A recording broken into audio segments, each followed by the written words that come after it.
Alors, rebonjour à tous les amateurs de couteaux. Ici, c'est Jean qui vous retrouve pour la chaîne du Maître des couteaux. Cette semaine, on va faire la révision d'un de mes derniers achats, le QSP Pingouin. C'est un couteau, évidemment, que j'avais déjà dans sa version budget. C'est vraiment le porte-étendard de la compagnie QSP, ce couteau-là. Et ils l'ont fait dans une multitude de variétés. Bon, et cette version-là, ici, ben, c'est la version, disons, plus haut de gamme du Pingouin. Là, QSP, comme vous le savez, c'est une compagnie essentiellement qui fait des couteaux budget, mais ils ont quand même certains couteaux plus haut de gamme. Et le Pingouin, ben c'était ça, là, c'est toujours ça. C'est un petit couteau pas cher que j'avais payé dans...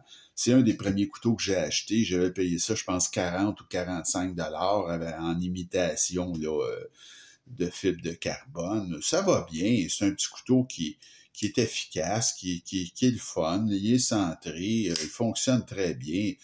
J'avais même fait une très belle évaluation de ce couteau-là, étant donné le prix. Mais vous allez voir que c'est pas pour rien. C'est rare que je fais ça, acheter deux fois le même modèle. Mais disons que là, le prix était tellement bon en vente que j'ai pas pu m'empêcher. Et ce n'est pas le même couteau en passant.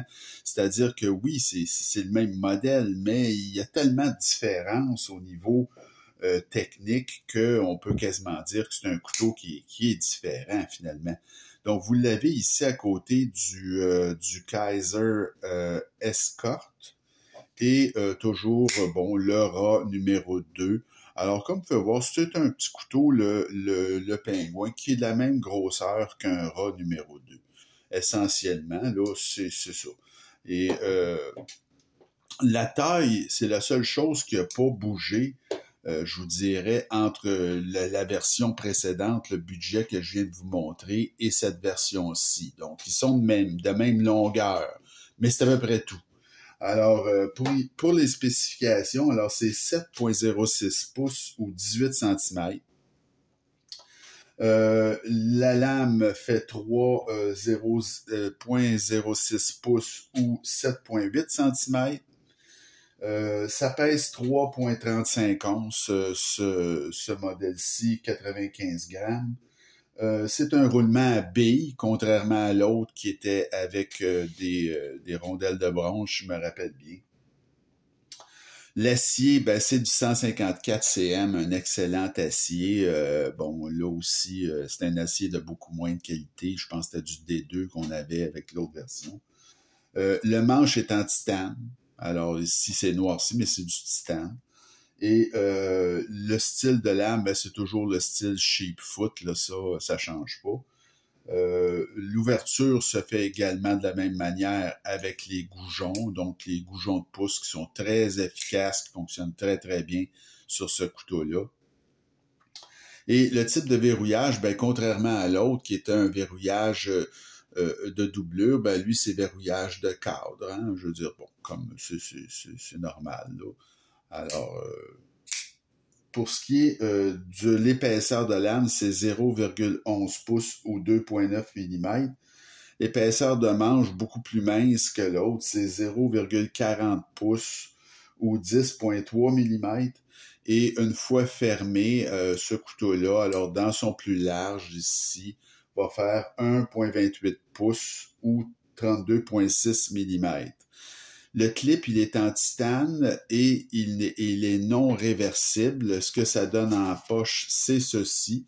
Pas tout à fait port profond, mais quand même très acceptable. Et le clip est très confortable. C'est un clip qui fonctionne très, très bien.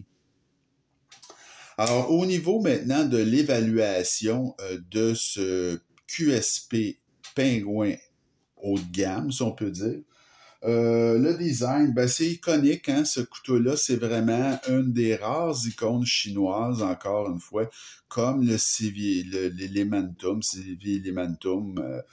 Donc, c'est vraiment une icône. Ça a mis la compagnie QSP sur la map, comme on dit. C'est leur porte-étendard. C'est très connu. Le QSP.Pingouin, tout le monde sait c'est quoi. Donc, c'est indémodable, ce couteau-là. Hein. C'est vraiment, ça a une allure unique. On le reconnaît tout de suite. C'est très classe. C'est parfait comme petit couteau de transport quotidien. C'est vraiment très, très bon. J'ai mis un 9 sur 10 pour le design de ce couteau-là. Les matériaux, ben, vous avez le titane, 154 cm, roulement à billes, le clip en titane. Écoutez, c'est très solide, là. J'ai mis un 9.5 sur 10 pour les matériaux.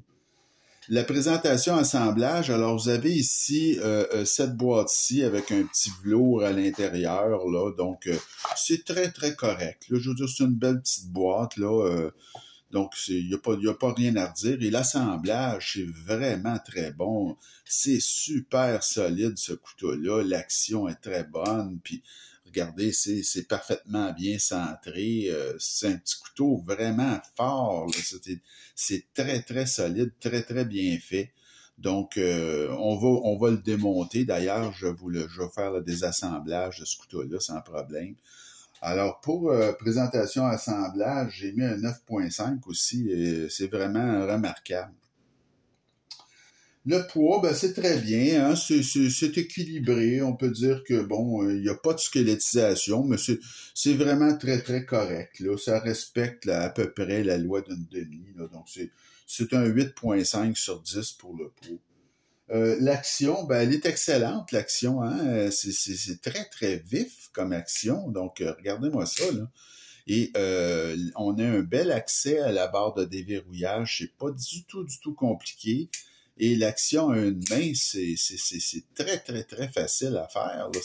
C'est vraiment une action franche et je vous dirais là très directe. Donc, au niveau de l'action, là, c'est sans reproche. Je mets un 9 sur 10 pour l'action. L'ergonomie, ben moi, écoutez, je trouve ça très bon parce que c'est un petit couteau, hein, c'est pas un gros couteau. On a j'ai une prise à 4 doigts qui est un peu serrée, il faut dire. Là, bon, c'est pas, mais c'est quand même bien correct. Puis vous avez de la dentelure sur le dessus. Le hotspot de clip sur ce modèle-ci, je dois avouer que c'est pratiquement nul. Là. Il y en a presque pas. Donc, je peux dire que en étant un peu serré, étant donné mes grosses mains, là, pour moi, au niveau ergonomique, c'est quand même très, très, très bon. J'ai mis un 9 sur 10, moi, pour l'ergonomie de ce couteau-là. Étant donné sa taille, vraiment très, très bon. L'aspect général, ben, je trouve ça génial. Écoutez, c'est un grand succès commercial, comme je vous dis. C'est un classique intemporel. Alors, la note vient avec. C'est un 9 sur 10 pour l'aspect général de ce couteau-là.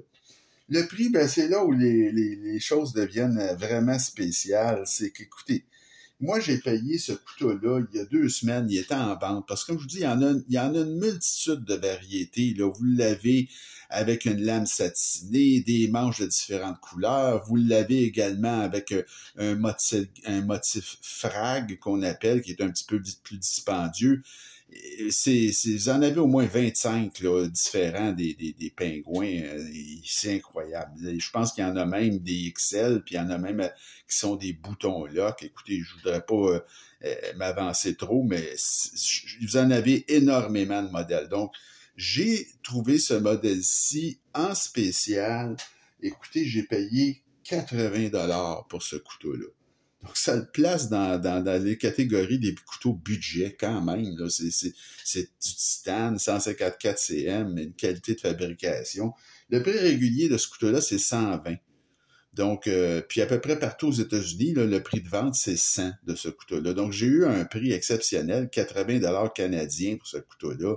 C'est formidable. Donc, j'ai mis un 10 sur 10 pour le prix. La valeur, ben, elle est très élevée. Comme je vous dis, c'est une des rares icônes chinoises. Ce sera en vente encore dans les 10 prochaines années sûrement.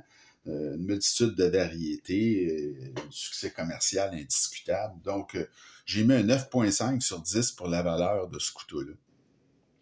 Ça me donne une note globale de 9.22. Ça en fait une exceptionnelle. Écoutez, même au prix de 120$, je vous dirais que c'est pas un méchant achat. Là, c'est vraiment un EDC de grande qualité avec des matériaux premium.